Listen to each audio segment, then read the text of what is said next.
Sir मेरा prospect पूछता है कि बड़ा बिजनेस में कमीशन रेगुलरली मिलता है या नहीं मिलता है। उसका हिसाब किताब कैसे रखा जाता है, हमारे को कैसे कमीशन दिया जाता है। कमीशन में हमारा कोई सवाल है या कोई कंप्लेन है तो किसको दिया जाए, कहाँ रजिस्टर किया जाए उस कंप्लेन को। अच्छी बात है, मैं इसका उत्तर देता हूँ आपको। इसीलिए पहले पिक्चरों में बोला जाता था ना बाप बड़ा ना भैया, सबसे बड़ा रुपया। रुपये की बात ज़रूर होनी चाहिए कि पैसा कैसे मिलता है, क्या हिसाब किताब होता है, कौन देता है मुझे, लेने का तरीका क्या है, मुझे साल में मिलता है, 6 महीने में मिलता है, महीने में मिलता है। मैं आपको इसका उत्तर दे देता हूँ। आपको महीने में 4 बार पैसा मिलता है। हमारा महीने के में 4 बार आपको पे आउट का सिस्टम है। इसलिए आपका वर्किंग कैपिटल हमेशा अच्छा रहता है, हमेशा आपके अकाउंट में पैसा रहता है। इसके लिए फाइनल पे आउट में अगर कुछ कमीशन बच भी जाता है आपका, कहीं पे कुछ कमीशन कम ज़्यादा भी हो जाता है, तो महीने के एंड में, महीना ख़त्म होने पे उसका एडजस्टमेंट भी किया जाता है। आपका stock accounting, inventory accounting, customer billing, आपका कलेक्शन, आपका रिसीवेबल, आपका पेएबल, ये सारी चीज़ें हम आपको आपकी एक प्राइवेट ऐप बना के दिए, उसको बोलते हैं वन ऐप। वन ऐप का मतलब है, ये वन ऐप है, एक ही ऐप है, इसमें ही सब कुछ होगा आईबीसी का। इसी में आईबीसी सीखेगा भी, इसी में कमाएगा भी, इसी में लीड्स डालेगा भी, इसी में वो कई कंप्लेंट भी डालेगा, इसी के अंदर उसकी ट्रेनिंग भी होगी, इसी के अंदर उसका कोच भी होगा। उसकी सारी दुनिया इस वन ऐप के अंदर रहेगी। और सेल्फ बिलिंग की टेक्नोलॉजी करके दे दी हमने आपको, तो आपको वो सब टेंशन आपको नहीं लेनी है। एज एन आईबीसी आप खाली कंसल्टिंग करिए, ये सब काम हम देखेंगे। देखिए, हमने इतने अच्छे कंप्लायंसेस रखे हैं ना कि शुरुआत में ही अपना इन्वेस्टमेंट बैंकर हमने केपीएमजी रख लिया था। अर्नस्ट एंड यंग दुनिया की 3-4 सबसे बड़ी कंपनीज हैं ये ऑडिट की। जब मेरे को टैक्स मैनेजमेंट अपना कराना है तो मैं अर्नस्ट एंड यंग से कराता हूँ, कि दुनिया की टॉप 3 कंपनीज में से एक है। इनको बिग 3, बिग 4 बोला भी जाता है, पूरी दुनिया के अंदर बोला जाता है। अब ईएनवाई को मैं किसी लोकल टैक्स कंसल्टेंट के साथ काम करता तो शायद मेरा बहुत सस्ते में काम हो जाता। कोई भी लोकल साउथ दिल्ली का, मुझे अच्छा साउथ दिल्ली का बढ़िया टैक्स कंसल्टेंट ले लेता। लेकिन मैंने रखा कि दुनिया के टॉप 3-4 के साथ काम करूंगा। जब मेरे पे कोई सवाल कभी भी ना उठाए जीवन के अंदर, हमेशा काम टॉप क्लास करके दूंगा। ए कैटेगरी, मुझे बी कैटेगरी पसंद नहीं है। मैं जो काम करता हूं उसमें मुझे नंबर 1 रहना पसंद है। क्षमा चाहता हूं, दी ओनली 1 रहना पसंद है। तो हम लोगों ने ऐसा ही किया कि रियल टाइम कमीशन दिया, कंप्लेंट मैनेजमेंट सिस्टम बना दिया। अगर आपका कोई सुझाव है, कोई फीडबैक है, कोई क्वेश्चन है, कोई कंप्लेंट है, हमारा 98.5 आउट ऑफ 100 कंप्लेंट्स या रेजोल्यूशन सेम डे खत्म हो जाती हैं। हमारा टारगेट है कि हम रोज रात को, आज के दिन तक, सुबह से शाम तक की जितनी भी कंप्लेंट, सजेशन, क्वेश्चन, डिस्कशन आए वो रात भर तक खत्म होकर जाए। लेकिन फिर भी अगर कुछ बच भी जाते हैं तो हमारा इस समय करंट रेट चल रहा है 98.5 आउट ऑफ 100, यानी कि 100 में से 98.5 कंप्लेंट्स या सजेशन या डिस्कशन या क्वेश्चन रिजॉल्व किए जाते हैं, और 1.5 बचता है जो अगले दिन तक जाता है। वो भी इसलिए कई बार कि कोई रात को लेट हो जाती हैं कुछ, तो हम, हाँ, तारीख बदलने से पहले, 12 बजने से पहले पहले से ख़त्म करना होता है। फिर भी बावजूद इसके अगर कोई तकलीफ रह जाती है तो हमने एक ई क्यूब लॉन्च किया है। ई क्यूब क्या होता है? Empathetic execution of exception.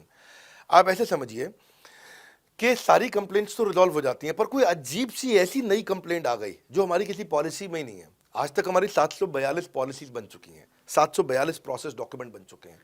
अगर कोई पॉलिसी में ही नहीं है तो उसको रिजॉल्व करना मुश्किल होता है जूनियर लेवल पे, जो हमारा पूरा टीम काम कर रहा है उसमें। उसके अंदर हमारा कुछ सैकड़ों लोगों का पूरा एक कॉन्टैक्ट सेंटर है, कॉल सेंटर है, जो सर्विस सेंटर जिसको बोलते हैं, जहाँ वो लोग काम कर रहे होते हैं, लगातार सबसे इंटरैक्ट करते रहते हैं। लेकिन अगर कोई नई चीज़ आ गई जो कि 742 पॉलिसीज़ के अंदर नहीं है, तो अगले 3 दिन के अंदर 743वीं पॉलिसी बनेगी, फिर 744वीं पॉलिसी बनेगी, और उसका रेजोल्यूशन उसको दिया जाएगा। इसको बोलते हैं ई क्यूब।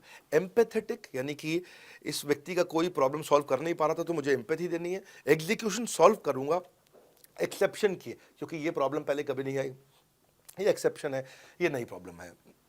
तो इसी के लिए हमने एक कंप्लेंट मैनेजमेंट सिस्टम बनाया पूरा। इसमें हमारे यहाँ पहले शुरू शुरू में हमारी रेटिंग लो हुआ करती थी, हमने इस पर टीम बनाई।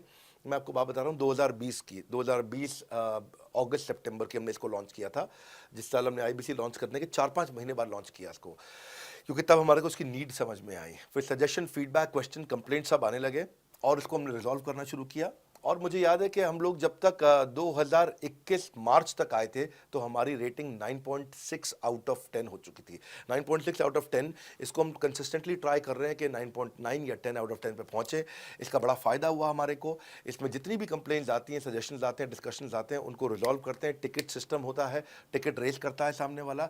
तो ये यहाँ से नहीं होता तो फिर ई क्यूब पे सॉल्व हो जाता है उसके आगे जाके, एम्पैथेटिक एग्जीक्यूशन ऑफ एक्सेप्शन। तो ये हमने टोटल ऐसा मॉडल लिया कि जिसमें जिसमें हम कहीं पे भी किसी को तकलीफ ना रहने दें। पर फिर भी कहीं होता है कि पूरी ऑर्गेनाइजेशन लेवल पे कोई सुझाव देना चाहता है, वो पर्सनल लेवल पे नहीं देना चाहता, ऑर्गेनाइजेशन लेवल पे सुझाव देना चाहता है। तो हमने दुनिया की पहली ऐसी कंपनी बनी जो कि डाउनलाइन से अपलाइन का रिव्यू कराती है। मैं साधारण भाषा में बता रहा हूँ आपको। इसका अर्थ क्या हुआ, सारे आईबीसी देश के बैठते हैं, 10,000 आईबीसी बैठते हैं और हमारी टॉप मैनेजमेंट बैठती है महीने में एक दिन। और महीने में एक दिन हम लोग बैठते हैं। इसको हम लोग हर महीने के पहले इतवार को करते हैं इस मीटिंग को, first Sunday off every month. ये सुबह 11 से एक मीटिंग चलती है, 2 घंटे के लिए एक्सटेंड हो जाती है, 3 घंटा जाती है। यहाँ पे जितने भी हमारे आईबीसी हैं वो हमारी टॉप मैनेजमेंट, यानी कि मैं CEO, chief operating officer, chief strategy officer, chief financial officer, chief learning officer, chief technology officer, chief product officer, chief service excellence officer, ये सारे के सारे जितने भी चीफ है हमारी कंपनी के, ये सब बैठते हैं। और कोई भी आईबीसी पब्लिक में 10,000 लोगों के सामने हमसे कोई भी सवाल कर सकता है। और उससे क्या हुआ, धीरे धीरे धीरे सारे आईबीसी का हमारे पे बहुत कॉन्फिडेंस आया, ट्रस्ट आया कि भाई कंपनी हमारे साथ बैठती है, हमारे आइडियाज़, हमारे सुझाव सुनती है।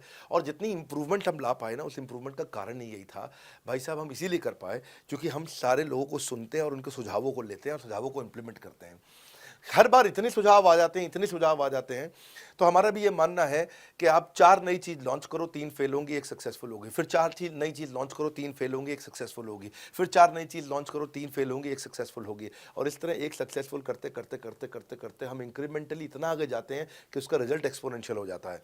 और यही होता है कि हमारे को जब सुझाव मिलते हैं, अगले महीने आकर के अगले महीने के पहले संडे को हम पिछले सुझावों की रिपोर्ट कार्ड आपको सबमिट करते हैं। पीछे आपने हमारे को टोटल मिलाकर के 42 सुझाव दिए, इन 42 में से 35 इंप्लीमेंट हो गए, इन और 35 में से 35 के बाद ये 5 हैं, इनको इंप्लीमेंट करने की कोशिश किया जा रहा है और 2 को हमने छोड़ दिया है जिनको हम इंप्लीमेंट नहीं करेंगे।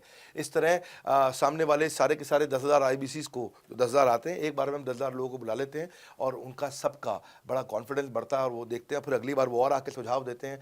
पहले से ही अपना स्लॉट बुक कर लेते हैं कि मैं सुझाव देना चाहूँगा। तो बेसिकली आपकी किसी भी समस्या को सुलझाने के लिए हम कंटिन्यूसली लगे रहते हैं। और आपका कमीशन, जो आपने जहाँ प्रश्न पूछा था, वो तो एक बहुत छोटी चीज़ है। आईबीसी का कमीशन तो छोड़िए, हम अपने एम्प्लॉयज़ भी हैं, आज तक कभी भी उनकी तनख्वाह 30 तारीख से लेट नहीं हुई है। अगर 30 का महीना तो 30 को तनख्वाह मिलेगी, 31 का महीना तो 31 की दोपहर को तनख्वाह मिल जाएगी। अगर ये फरवरी का महीना 28 का है तो 28 की दोपहर को मिल जाएगी। अगर 28 को संडे है तो 27 को मिल जाएगी। 27 को अगर फोर्थ सैटरडे है तो आपको 26 को तनख्वाह मिल जाएगी। तनख्वाह भी हम कभी लेट नहीं होने देते, पेमेंट भी हम कभी लेट नहीं होने देते। ये हमारी कंपनी में एक कमिटमेंट है।